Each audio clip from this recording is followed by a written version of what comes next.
Now, Roma Wines. R-O-M-A.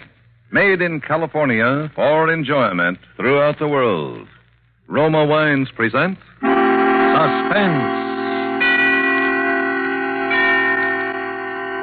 Tonight, Roma Wines bring you Dame May Whitty as star of My Dear Niece, a suspense play produced, edited, and directed for Roma Wines by William Spear. Suspense, radio's outstanding theater of thrills, is presented for your enjoyment by Roma Wines. That's R-O-M-A, Roma Wines. Those excellent California wines that can add so much pleasantness to the way you live, to your happiness in entertaining guests, to your enjoyment of everyday meals. Yes, right now a glassful would be very pleasant, as Roma Wines bring you Dame May Whitty in a remarkable tale of Suspense.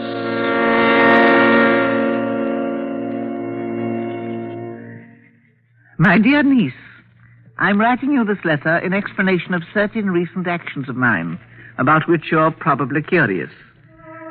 As you know, since that day 4 years ago when your dear uncle died, may he rest in peace, I've been living a busy, if lonely, life. Fortunately, in a city as small as Hilton, one has many friends, but they in no way could make up for the loneliness I felt. As you recall, you were continually urging me to try to get some sort of a position. And so, finally, I took your advice and placed an advertisement in our local paper. It was 6 weeks ago this next Friday that I inserted the ad. I'm sure you must have chuckled when you read it. Widowed woman, genteel, some secretarial experience, drives own car, desires position of interest with reliable business house.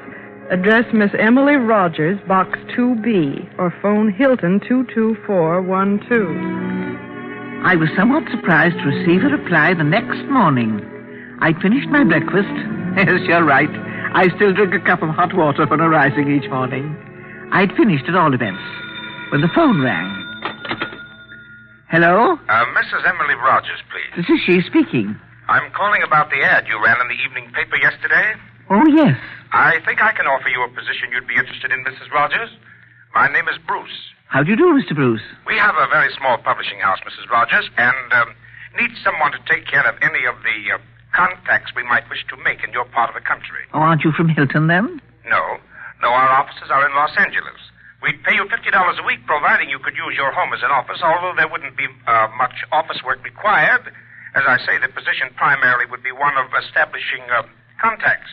Why, it sounds fine, Mr... Bruce. It sounds fine, Mr. Bruce. Good. Well, then, consider yourself under salary beginning immediately, Mrs. Rogers. I'll phone you again as soon as there's something more definite for you to do.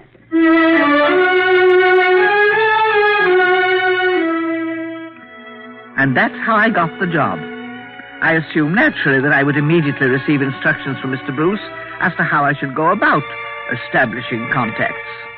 The first word I had after the telephone conversation was when the postman arrived the next Saturday with an envelope for me containing a check for $50. There was no return address on the envelope, and the check was a personal one bearing no company name. It was signed R.L. Bruce.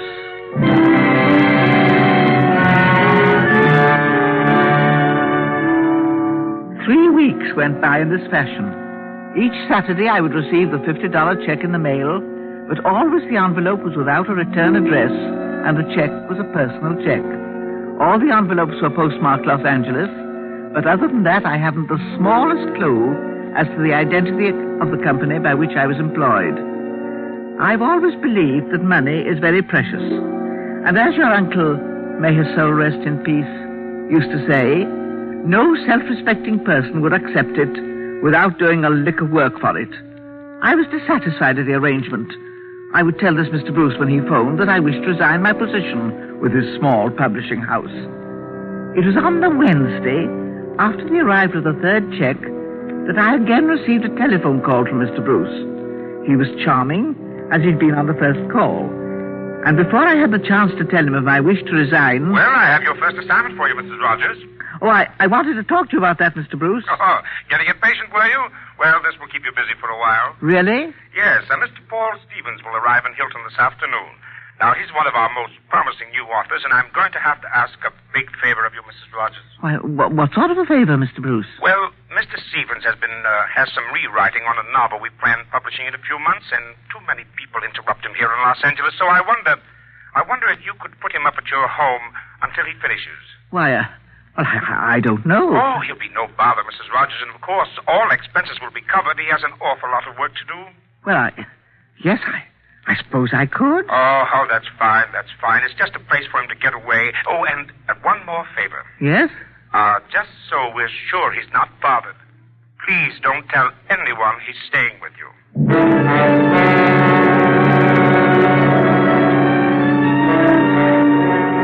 And that's all I knew of the job, my dear niece. Well, at last I'd be doing something for my pay, which to me was very important. I waited around the house all day, afraid to leave, even to do my shopping, for fear I'd miss the telephone call from Mr. Stevens. It was quite late in the afternoon, almost 5 o'clock, when the telephone rang. Hello? Mrs. Rogers? This is Mrs. Rogers. This is Paul Stevens, Mrs. Rogers. Oh, yes, Mr. Stevens. I've been expecting your call. Where are you? I'll come and pick you up. Oh, that's very kind of you. I'm at the corner... Oh, just a minute. The corner of Brookside and Sierra Madre. The corner of Brookside and Sierra Madre. Fine. I'll be driving a black Buick convertible, and the right fender's dented. A parking station attendant did it. Black Buick convertible. I'll be waiting. Bye. Goodbye, Mr. Stevens. Oh, Mr. Stevens. Oh. I remembered I hadn't asked Mr. Stevens what he looked like, so that I would be able to recognize him. Oh, but then I thought that Brookside and Sierra Madre is not a busy intersection, and that the chances of there being more than one stranger at the corner were slight. I left the house immediately and drove through town to where Brookside crosses Sierra Madre. The first nervousness I felt was when arriving at the corner, I found myself faced with this problem of identification. There were many cars and a rather large and excited crowd gathered at the corner. Now, stand back, everybody, please. Oh, hello there, Mrs. Rogers. Officer, what's happened? A hit-and-run accident a few minutes ago. Oh, how dreadful. Who was hit? A man about 35. No one I know. Was he badly hurt? He's dead. Oh, that's awful. Yeah. Oh, please, now back. Officer, I was supposed to meet someone, a gentleman here, a Mr. Paul Stevens. I don't suppose that this poor gentleman could be... Well, now, the ambulance will be here in a few minutes, Mrs. Rogers. I'll call you when we find out who it is, if you like. Would you? I'd be very grateful. I'll call you later. All right, now, please, kid, stand back, will you? Mrs. Rogers? Yes? I'm sorry to have kept you waiting. I'm Paul Stevens. Mr. Stevens. Oh, I'm so relieved. Well, of course. Please get in. The accident upset me. I was afraid for a minute it was you. No, it wasn't me. Won't you get in? Thank you. Have you had your dinner? Yes, thank you. I'd like to go to your house, if you don't mind. Well, of course, Mr. Stevens. It won't take long.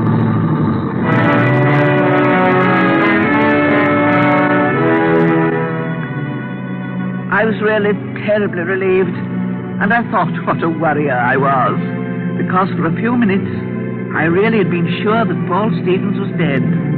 But now everything was fine. I tried making conversation with Mr. Stevens on the drive home, but he seemed tired and not inclined to talk. And so we drove quietly back through town and to my house. We went inside, and I showed Mr. Stevens up to his room, and then went into the living room to tidy up. The telephone rang as I was setting out some ashtrays. Hello? Hello, Mrs. Rogers. This is Officer Barnes. Oh, yes, officer. I'm glad you called. I wanted to tell you that I met checked that Mr. identification for you. Yes, that's what I wanted to tell you, officer. The name was Paul Stevens, all right. We had a handbill on him, is how we knew. He was wanted for a payroll robbery in L.A., and he wasn't hit by a car. He was thrown from a car. He was murdered. Hello? I couldn't answer.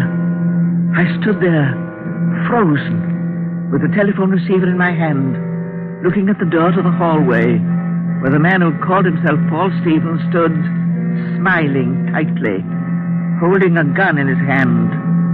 A gun that was pointed right at me.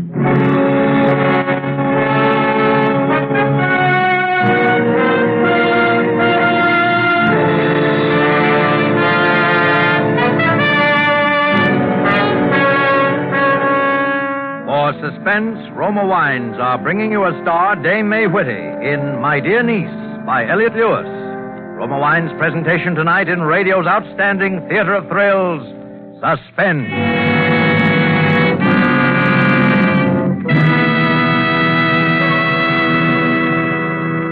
Between the acts of suspense, this is Truman Bradley for Roma Wines. Entertaining graciously, smartly, and inexpensively is no problem to the millions of good hostesses who regularly serve Roma Muscatel. Because Roma Muscatel is a pleasureful taste delight with nuts or cake, a luxurious complement to dessert. It adds so much to friendly hours with guests. Yet Roma Muscatel costs only pennies a glass. Enrich your happy hours at home with Roma Muscatel. Enjoy often the distinctive muscat grape fragrance, warming golden radiance, and naturally sweet, mellow goodness. Like all Roma wine, Roma Muscatel is a true wine, crushed from choicest grapes, grown in California's finest vineyards, then, unhurriedly, guided to tempting taste perfection by the age-old skill of Roma's master vintners. Bottled at the famous Roma Winery to bring you unvarying goodness always. Get Roma Muscatel tomorrow, now at the lowest prices in years.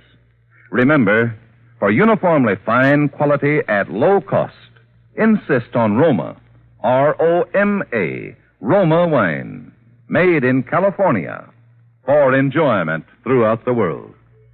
And now, Roma Wines bring back to our Hollywood soundstage Dame May Whitty as Aunt Emily in My Dear Niece, a play well calculated to keep you in suspense.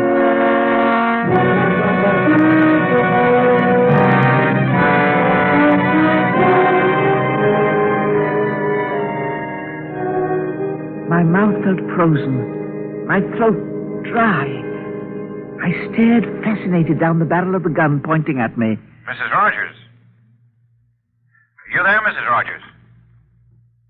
Hello? Hello? Thank him and hang up. Hello, Mrs. Rogers. Are you all right? Yes. Yes. I'm all right, officer. I was... Thank him and hang up. I was... Thank you, officer.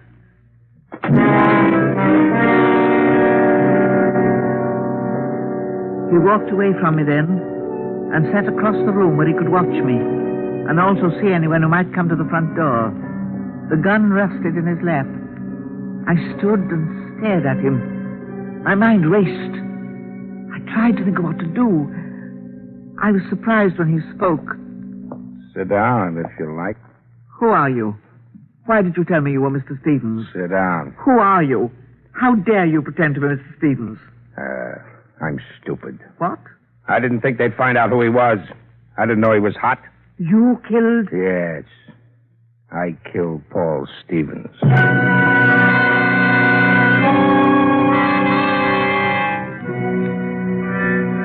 That's all he would say.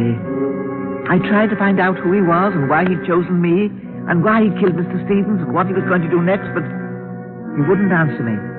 He wouldn't say anything. He looked over at me occasionally and smiled. It was beginning to get dark, and I got up to turn on the lights. What are you doing? It's dark. I thought I like it dark. My house doesn't look well in the dark. We'll be going out in a few minutes, Mrs. Rogers. Where are we going? Oh, we're going out for dinner, Mrs. Rogers. You're going to be my dinner guest. Why did the cop call you? How did you know he called me? The phone upstairs. I was expecting a call. Why did he call you? I thought you were dead. I thought Mr. Stevens was dead. All right. Get your face on, Mrs. Rogers. I have a very important engagement. We left the house then, got in the car, and drove to a restaurant I'd never been in before. It's on the highway, out past the other side of town, and has quite a bad reputation. The man didn't know where it was, but he knew the name. All the while I was trying to remember who he was. I say remember because there was something familiar about him. But what that something was, my dear niece, I couldn't for the life of me think. An attendant took the car when we arrived at the roadhouse, and we went inside. We just sat down at a table when a small and very thin, dark-complexioned man slid into the seat next to the man who wasn't Mr. Stevens. What are you doing here? I had to come. It didn't work. They found out who he was. Why didn't you stay hidden? She knows I'm not Stevens. The cop told him. You could stay at her house anyway, couldn't you? You have to come out where people can pick you up. Take it easy, Al. Nuts easy. What's the matter with you? Mary figures out a foolproof way for you to get rid of a guy and hide out right under the cops' noses, and then you go and louse up the whole deal. It's not loused up. It will be if you don't get away quick. Maybe. Oh, I don't think you've met Mrs. Rogers. Mrs. Rogers, this is Mr. Al Newholt, who owns this restaurant. Yes. I Look, you better get back to L.A. What good would it do? Have you got any contacts in that part of the country? Suddenly, I knew who the man was. Because as he talked to Al, I remembered that voice. We need someone to take care of any contacts we might wish to make in your part of the country. It was Mr. Bruce.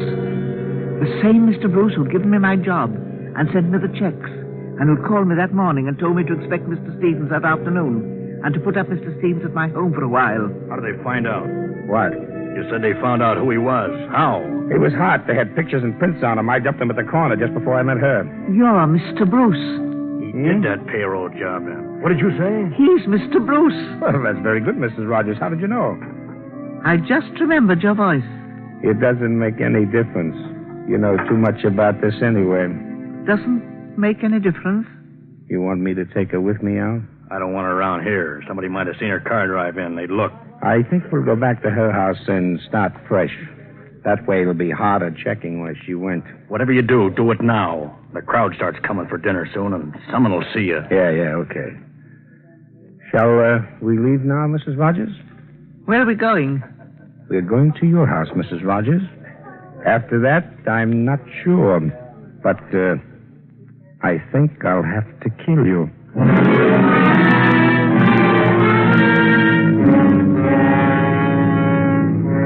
We left then. I can't describe my fright. But it all seemed so hopeless that I suppose I was more resigned than frightened. We drove back through town, Mr. Bruce sitting very quietly next to me in the front seat. My car's not new, as you know, and although I often have trouble with it, I never before had the horn stick. But that night it stuck, right on the corner of Brookside and Sierra Madre. Stop blowing your horn. I'm sorry, Mr. Bruce. I'm not blowing my horn. It's gotten stuck. Stop the car. Stop the car. Now, stay where you are and don't try to drive away, see? Yes, I see.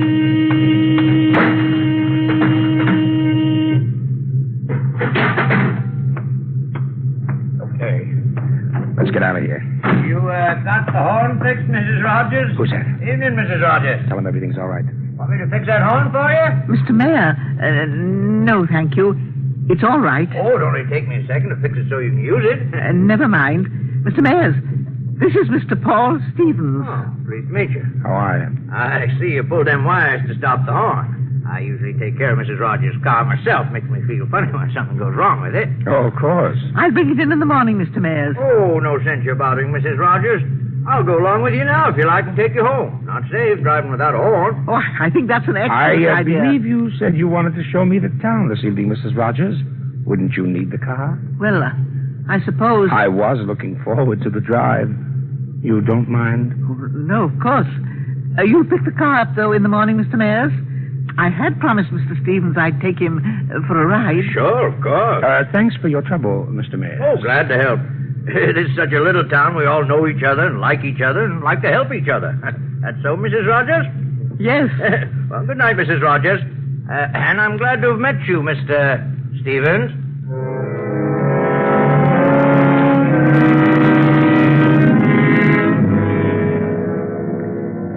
The rest of the drive was uneventful. The street lights were on now, and flashes of light from them darted into the car and lighted up the sullen face of the man who sat tensely by my side. I tried to remember all the conversations I'd had with him, to find the reason for his choosing me out of all the people who must have placed advertisements that day as the person with whom he would hide out. For by now, my dear niece, I was convinced that Mr. Bruce had deliberately set out to murder Mr. Stevens for some reason, and hide out in my house where the police would be most unlikely to look for him. But why my house? Why had he chosen me? When we got to my house, Mr. Bruce directed me to leave my car on the street, and we went up the dark pathway to the front door. Mr. Bruce a few steps behind me, all the way. It's quite dark tonight, isn't it? Yes. Why are we going inside? I have to make a phone call. I see. Open the door.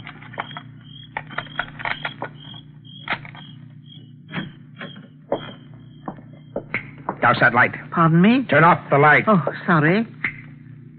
Now, pull the blinds down on that window. Yes.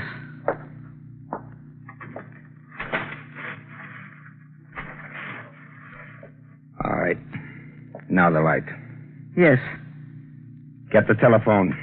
Ask long distance for Crestview 9177 in Los Angeles.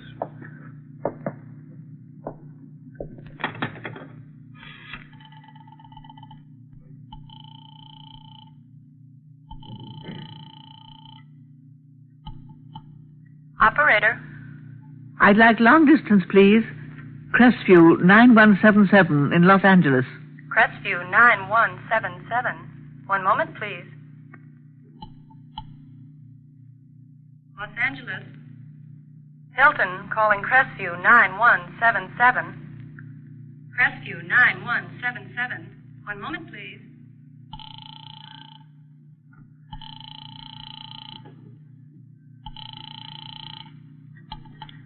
Hello? All right, give it to me. Mary, look. Meet me at Al's as soon as you can get here. Something's wrong. No, I'm all right. I'll tell you later. Get here fast.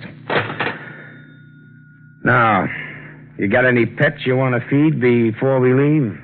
Where are we going? Oh, a little trip. You ready to go? Don't answer that.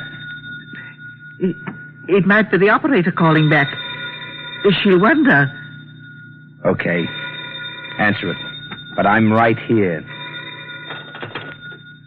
Hello? Mrs. Rogers, this is Officer Barnes. Say, oh, yes, operator. Oh, yes, operator. Is he still there? Say yes or no, operator. Yes, operator. Well, stall him a while. We're coming after him. Thank you, operator.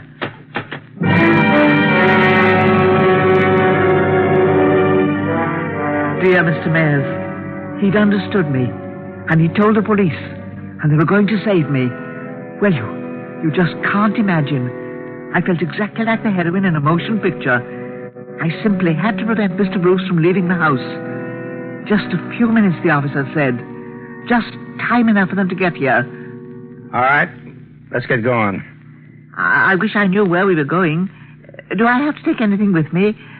Will we be gone long? Yeah. A long time. Oh, then I need several changes of clothes. Let me think. My brown suit. Or would the gray be better? It's older, but... Come on. You won't need anything. Oh! Huh? The heater. What? I left the heater on in the other room. I'd better turn it off. I wouldn't like anything to catch on fire when we are gone. Fire? You mean those heaters could set the house on fire? No, not really. I meant that, well, I'd rather not pay a gas bill that's been run up against me because I neglected to turn the heater off. All right, but make it fast.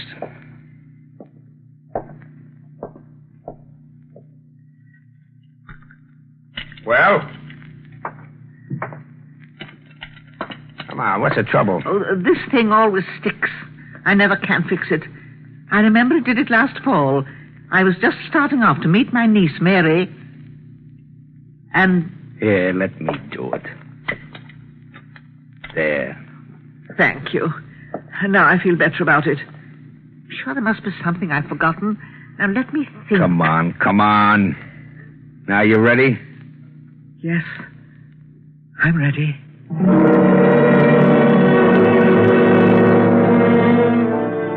It was quiet on my street, peaceful and dark. All the neighbors' lights were out, except for the Gaineses across the way. One light was on upstairs in the back of their house.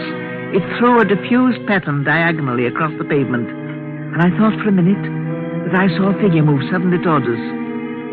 Mr. Bruce motioned to me to go ahead, and I walked slowly down the path towards the car.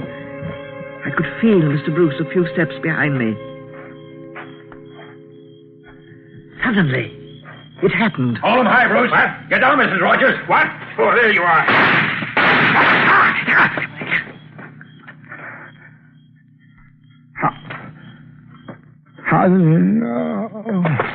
Mrs. Rogers, you all right? Yes, I'm all right. Thank you. I'm all right.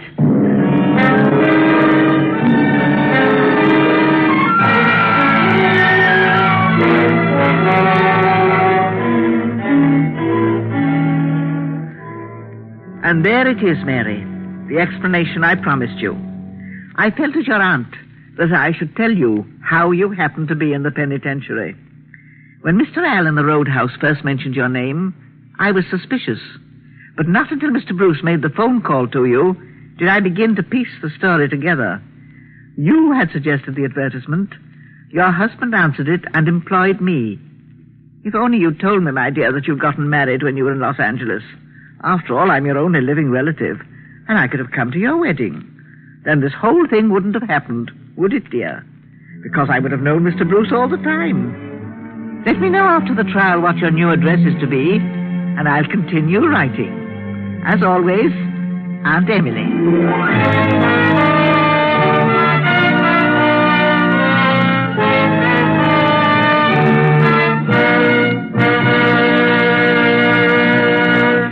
Suspense. Presented by Roma Wines. R-O-M-A. Made in California for enjoyment throughout the world.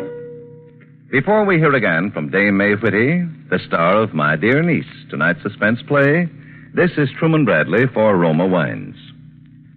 Here's a hospitality tip on how to flatter your guests when entertaining. So easy, so smart, and so economical, too. Famed hostess Elsa Maxwell offers this suggestion from her own great entertaining experience. I find, says Miss Maxwell, that keeping a selection of Roma wine on hand enables me to please all my guests all the time. Yes, there's a Roma California wine to delight everyone, and you flatter your guests when you give them a choice. To add warmth to your welcome, serve red Roma port. Perfect at the end of a meal, too. Many prefer glorious golden amber Roma sherry. Others, the rich, distinctive fragrance and taste of golden Roma muscatel, or the flame-bright radiance of Roma Tokay. And you can afford all these Roma wines easily, for Roma is now at the lowest prices in years. No other wine offers you so much for so little. Get Roma wine tomorrow. Insist on Roma. R-O-M-A. Roma wine.